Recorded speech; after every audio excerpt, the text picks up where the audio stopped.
หดจุดว่าเฮือนแหลกบอลเฮือนแหลกนั่นลังเฮาเสียลงพังนั่นเนาะสมุทรสาครน้องสาวเข้าคำไปเนาะหอดเด้อพี่น้องหอดเฮือนแล้วกำลังเขาเห็ดผมหอดก่อนหลายคนเนาะ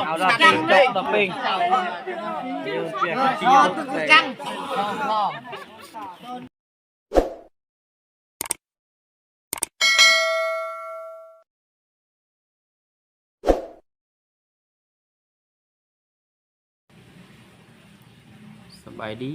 พี่น้องสบายดีFCทุกคนเด้อพี่น้องเนาะ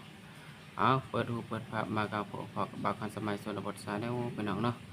สบายดีทางภาคลาวสบายดีทางภาคไทยหรือว่าอยู่ในต่างประเทศยินดีต้อนรับพี่น้องที่เขาส่องบ่าวคันสมัยชนบทชาแนลพี่น้องเนาะ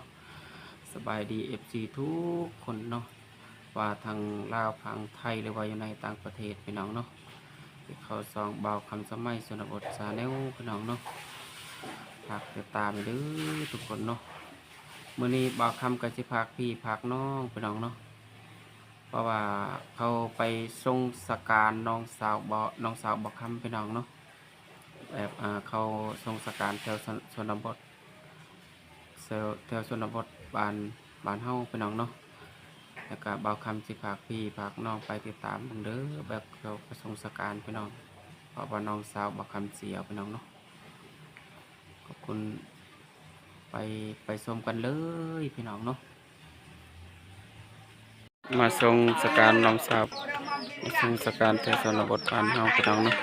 วันนี้บ่คำค่ะมาทรงสการน้องสาวพี่น้องน้องสาวบ่คำเสียไปแล้วเนาะบ่คิดบ่คาดว่าน้องสิไปไหวปานนี้เนาะขอบคุณเด้อที่หัวไม้หัวมือช่วยกันพี่น้องแบบทรงสการแต่ส่วนบทบ้านเฮาพี่น้องเนาะอันนี้แล้วก็ใส่ในรถไถพี่น้องกำลังไปส่งได้พี่น้องตอนนี้นะเขาใส่รถไถพี่น้องตอนนี้ไปทรงสการนะครับกำลังไปส่งพี่น้องกำลังไปส่งสการแต่ส่วนบทบ้านเฮาเนาะกำลังไปส่งสการตอนนี้พี่น้องเนาะหลายคนกำลังไปงานเสาร์บ้านต่อเด้อกำลังไปส่งสการเด้อพี่น้องส่งสการเป็นชนบทบ้านเฮาพี่น้องตอนนี้เนาะกำลังไปพี่น้องกำลังย่างพี่น้องตอนนี้เนาะกำลังย่างส่งสการน้องสาวบ่คำเด้อน้องสาวประคำเสียพี่น้องเสียบ้านนี้เนาะในวันนี้ก็ส่งสการพี่น้อง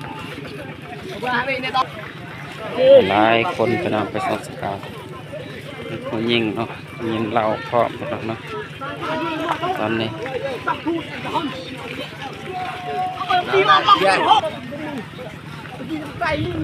ใส่รถไถพี่น้องเนาะแค่นี้นะใส่รถไถส่งสการน้องสาวเด้อพี่น้องส่งน้องสาวหลายคนกำลังย่างกันย่างไปเนาะไปดีเด้อน้องสาวไปดีเนาะไปเกิดบอลที่ห้างมีเนาะเกิดบอลห้างมีเนาะ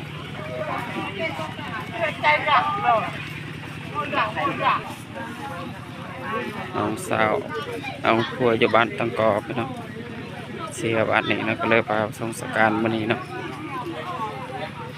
ย่างๆตอนนี้แล้วหลายๆคนพี่น้องขอบคุณเด้อที่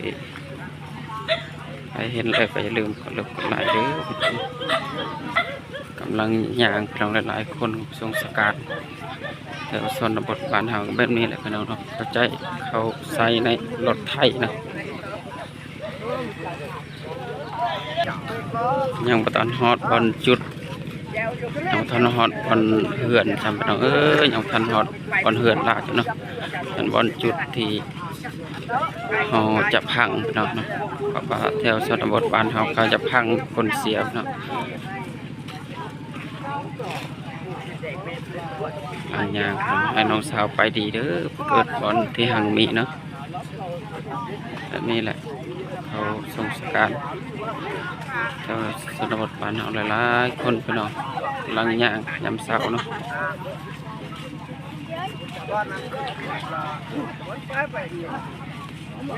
ไปเบิดทางยิงทางซ้ายพี่น้องแต่ก็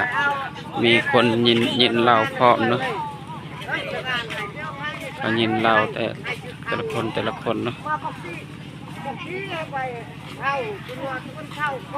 กำลังย่างพี่น้องตอนนี้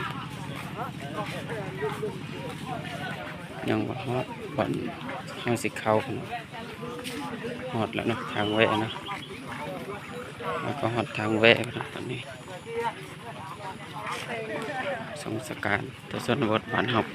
มาสงสการน้องสาวบ่าวคำพี่น้องน้องสาวบ่าวคำเสียวันนี้นะอันนี้แหละสงสการเท่าบ้านแต่ส่วนบทบ้านเฮาน้องหลายๆคนนี่แล้วเนาะกำลังจะหอดทางเข้าอะไรพี่น้องกำลังจะหอดทางเข้าเลยเนาะมีภาษายินเราพร้อมเนาะยังบ่ฮอดบอลจุดเราจะพังเนาะกำลังยางพี่น้องเพราะว่าทางแคบหลายคนยังบ่ฮอดสัมปนกำลังยางตอนนี้ต้องฮอดบอลจุดทางกระแคบเนาะคนหลายเนาะสงสการยามเช้าเนาะแต่ชนบทบ้านเฮาเนาะสงสการน้องสาวเนาะอันนี้แหละชนบทบ้านเฮาเนาะกำลังยังบ่ฮอดบอลจุดมีคนมายินเราให้อีกเนาะนี่เนาะตอนนี้กำลังย่างตอนนี้กำลังย่างเนาะสงสการน้องสาวพี่น้องยังบ่ทันหอดอีกพี่น้องตอนนี้ยังบ่ทันหอดอีกเนาะยังทันหอดกำลังย่างพี่น้องกำลังย่างยังบ่ทันหอดบอลจุดเฮาที่ยังทันหอดเฮือนเราจำกำลังย่างตอนนี้หลายคนทางกระแคบยังบ่ฮอดพี่น้องกำลังย่างตอนนี้ทางกระยากพี่น้องโค้งเนาะเขา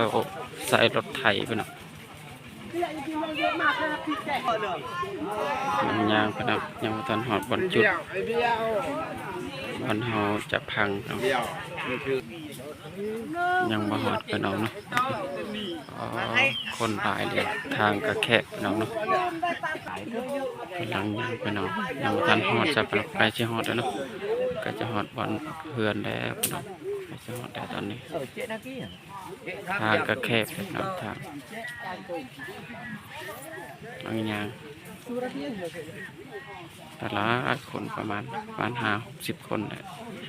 มาชมสการวันนี้เนาะ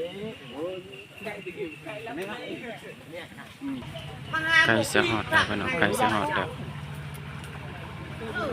มืดแต่พี่น้องเฮ้ยมืดพี่น้องใกล้จะหอดวันเราจะ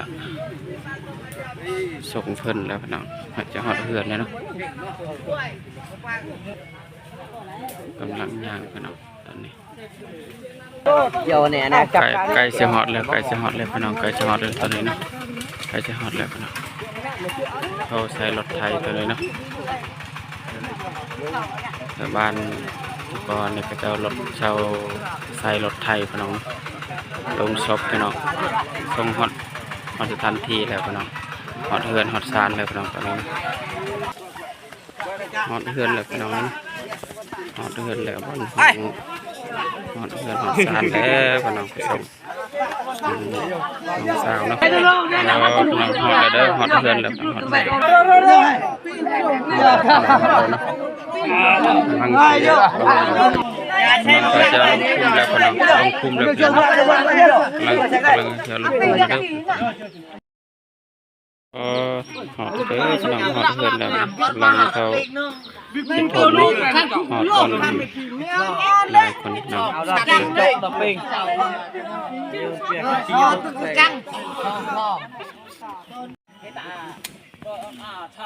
nhà của chết nhu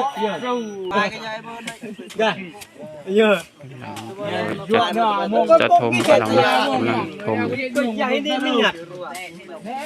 nhưng mà tôi đi vô rằng của tôi